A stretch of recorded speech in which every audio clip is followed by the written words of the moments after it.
বন্ধুরা অ্যানি তো সবসময় আমার পিছু নিতে থাকে, কিন্তু তিয়ান তো ইয়ানির বয়ফ্রেন্ড হতেই চায় না। আজকে যেভাবে হোক তিয়ানকে পটিয়ে নিব।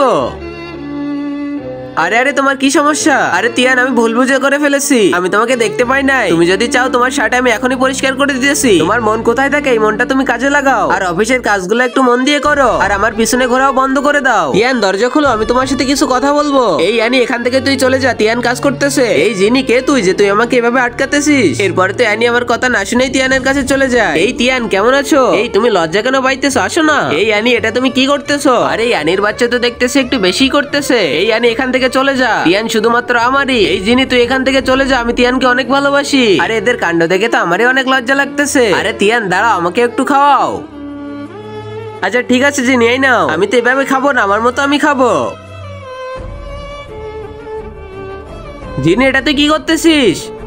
তিয়ান আমার বয়ফ্রেন্ড, ওর সাথে আমি যা ইচ্ছা করবো, তোর কি? আর আগে মহান আল্লাহকে তুমি ভালোবাসলে লাইক এন্ড সাবস্ক্রাইব করে দাও, আর পার্ট 2 দেখতে চাইলে অবশ্যই কমেন্টে পার্ট 2 লিখো।